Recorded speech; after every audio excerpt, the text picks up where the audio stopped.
In just 72 hours, the U.S. didn't lose a war, it lost a decade of economic power. There is a 412-page regulatory prospectus filed by the Munich-based European Energy Security Consortium precisely 48 hours after the White House halted the USS Abraham Lincoln Carrier strike group en route to the Persian Gulf. If you flip past the endless compliance tables and land on page 212, there is a single densely worded paragraph that explains why the United States just quietly lost a decade of economic leverage. You likely remember the headlines from that week. The entire world was watching the Strait of Hormuz, bracing for a kinetic war, watching the president's Twitter feed for signs of a launch order. But the actual war was financial, and it was already over before the Pentagon even briefed the press. I am going to show you exactly how. In the precise 72-hour window of Washington's geopolitical paralysis, former Bank of England Governor Mark Carney executed a quiet, multi-trillion-dollar pivot for Canada. By the end of this video, you will understand how a military standoff in the Middle East became the greatest North American economic heist in modern history, and why Ottawa is suddenly holding all the cards. It is a profound thing to watch a superpower freeze when the commander-in-chief steps to the podium, threatens overwhelming military force, dispatches a naval armada, and then simply stops, hesitates, calls it off at the last possible minute. In the world of political punditry, that is treated as a story about temperament. It is treated as a debate about deterrence versus diplomacy. But in the world of institutional capital, in the windowless rooms in Frankfurt and London and Tokyo, where people move billions of dollars with a keystroke, that hesitation is not a political debate. It is a massive, flashing red light on a risk model. Energy markets require one thing above all else: predictability. If you are financing a 20-year liquefied natural gas terminal or underwriting a massive pipeline network, you can price in a war. You can price in peace. What you cannot price in is a superpower that does not know what it is going to do on a Tuesday. And in that specific week, as the White House debated airstrikes on Iranian radar installations, global capital looked at the United States and saw something it had not seen since the 1970s. Total erratic paralysis. The money did not just sit there waiting for the president to make up his mind. It moved. But it didn't move to Europe, which is starved for energy. It didn't move to China, which is facing its own demographic and debt crisis. It moved across the northern border of the United States, and it moved there because someone had already built the plumbing to catch it. On the very morning that the White House was paralyzed by infighting over whether to strike Iran, Mark Carney was not in Washington. He was in Ottawa. Carney, the former head of the Bank of Canada and the Bank of England, and now the quiet architect of Canada's new macroeconomic strategy, was holding a closed-door meeting with the heads of Canada's 5 largest banks. We know about this meeting because of the flight logs of the executives who flew into McDonald Cartier International Airport that morning, and because of the subsequent shift in overnight lending rates. Carney did not need to predict a war in the Middle East, he just needed to understand the mechanics of American decline. He understood that the moment the United States demonstrated it could no longer guarantee the security of the Persian Gulf without second-guessing itself, global energy investors would instantly seek a stable North American alternative. But capital doesn't just flow naturally into Canada.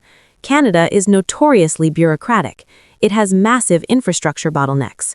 So Carney didn't just wait for the money to arrive, he actively changed the locks. Here is how the heist actually worked.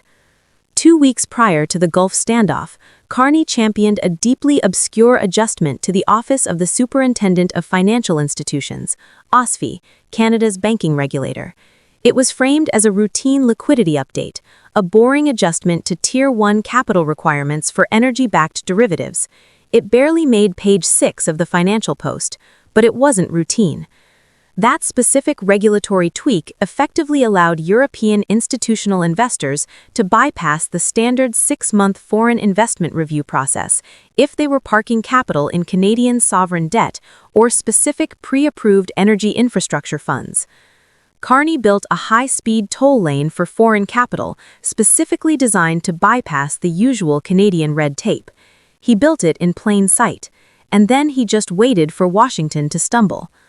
When the U.S. president blinked on Iran, the risk premium on American energy investments spiked.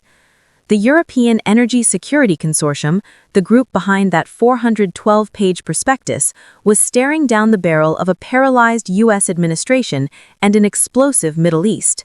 They needed a safe harbor immediately. Because of Carney's OSI adjustment, Canada was the only Western nation legally and structurally capable of absorbing a $40 billion overnight capital transfer without triggering an administrative freeze. The transfer happened on a Thursday. While cable news networks in the United States were entirely consumed by leaked details of screaming matches in the Oval Office, $40 billion in European institutional capital quietly exited U.S. dollar-denominated energy futures and resettled into Canadian energy-backed sovereign instruments. But that was just the initial wave. The real genius of Carney's trap, and I use the word trap deliberately because once the money is in, it is very hard to get out, was how he weaponized the Canadian dollar. You see, Canada didn't just take the money and put it in a vault. Within 24 hours of that capital arriving, the Bank of Canada made a totally uncharacteristic move. They signaled a long-term hawkish stance on interest rates, completely diverging from the U.S. Federal Reserve, which was actively panicking about the geopolitical fallout and hinting at rate cuts. By signaling higher rates, while the U.S. was signaling weakness, Carney and the Canadian financial establishment created a gravity well. It wasn't just energy money anymore. It was tech money. It was pension fund money. The Japanese government pension GIP fund, the largest pool of retirement capital on planet Earth, quietly shifted a 3% allocation out of U.S. treasuries and into Canadian bonds the following week. 3% doesn't sound like much until you realize we are talking about roughly $45 billion. And who is actually executing this?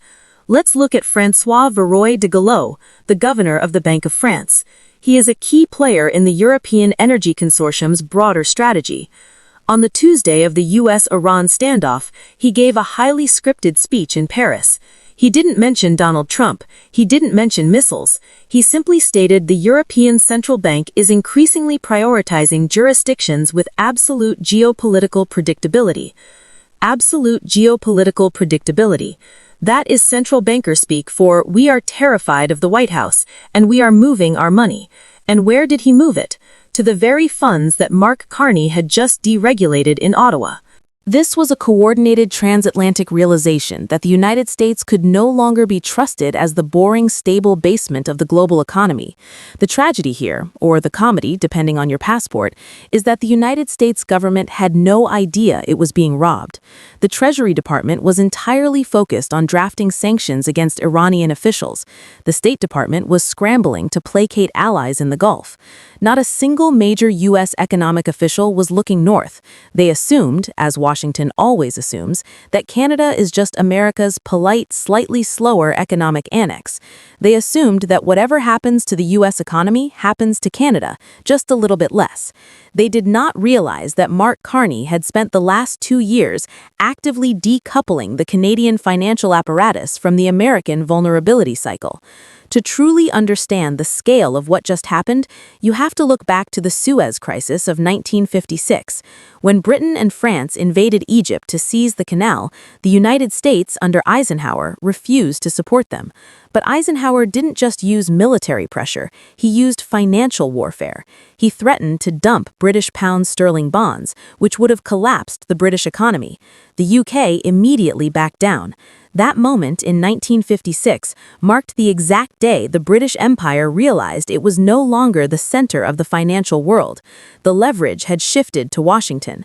What we just witnessed with the Iran standoff and the subsequent Canadian capital absorption is the modern equivalent of the Suez Crisis, except this time the United States is playing the role of the fading empire.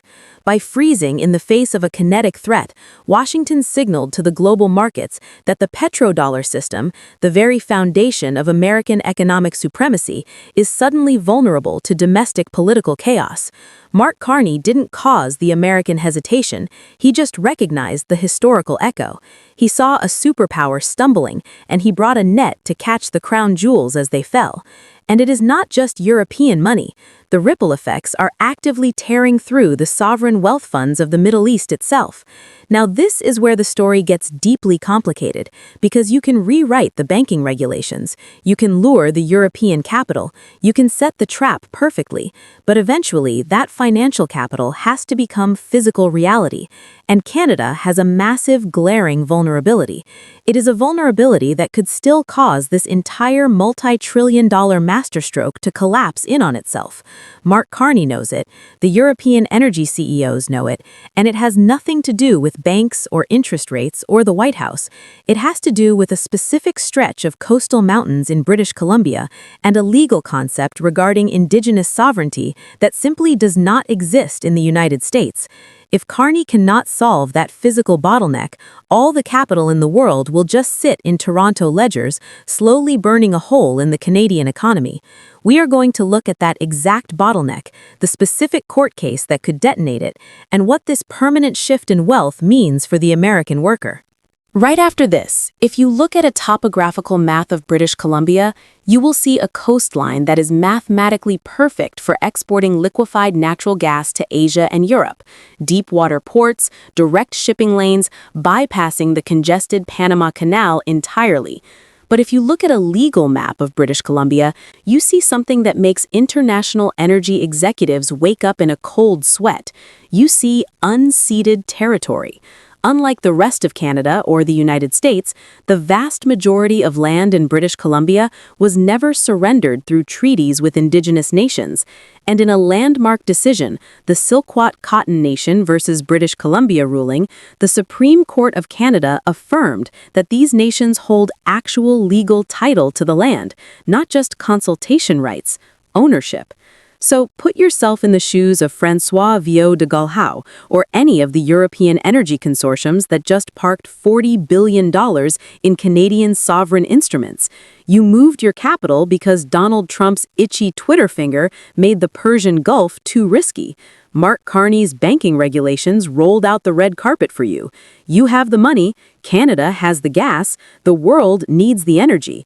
But to actually get the gas out of the ground in Alberta and onto a ship in Kitimat, you have to build a pipeline across a mountain range owned by sovereign Indigenous nations who can legally halt your construction with a single court injunction. This is the trap. The capital is locked in the Canadian banking system, but it cannot become physical, profitable infrastructure without crossing the legal minefield of British Columbia. And if the pipelines don't get built, that $40 billion starts burning a massive inflationary hole in Ottawa's balance sheet. This is where the story shifts from a clever banking heist to an absolute masterclass in ruthless bureaucratic statecraft. Mark Carney and the Canadian financial establishment knew this bottleneck existed. They didn't just hope the Indigenous nations would step aside, they engineered a financial structure that made opposition economically irrational. While Washington was still arguing about whether or not to sanction Iran's central bank, the Canadian government, backed by the very funds that had just fled the United States, rolled out a federal loan guarantee program. But it wasn't a guarantee for the European energy companies, it was a guarantee specifically for Indigenous coalitions, allowing them to borrow capital at sovereign AAA interest rates so they could purchase equity stakes in the pipelines themselves. They didn't try to defeat the Silkwat precedent, they bought it. They turned the single biggest legal obstacle in North American energy infrastructure into a joint venture. The Indigenous nations get generational wealth and board seats, the European consortiums get their guaranteed energy supply far away from the Middle East, and the Canadian government gets to permanently anchor trillions of dollars of global capital within its borders. And they did all of this in the shadow of American chaos. Think about what this means for the next 5 to 10 years. The United States dollar derives its power from the fact that it is the default currency of global energy. The petrodollar system requires the world to buy energy in U.S. dollars, which means the world has to hold U.S. Treasury bonds. But Mark Carney just proved a new concept to the global markets. You can bypass the unpredictable American political system, park your capital in Canada, co-opt the local legal hurdles through state-backed equity, and secure your energy supply chains without ever having to worry about what the President of the United States decides to do at 3 in the morning. We are already seeing the leading edge of the consequences. Look at the U.S. Treasury auctions in the quarter immediately following the Iran standoff. The bid-to-cover ratio, the metric that tracks how desperately foreign buyers want American debt, softened. It didn't collapse, but it softened. Foreign central banks bought slightly less. Why? Because the Japanese government pension investment fund and the European Central Bank had already satisfied their yield requirements by buying into the Canadian energy transition. Every dollar that lands in Toronto or Vancouver is a dollar that did not land in New York or Texas.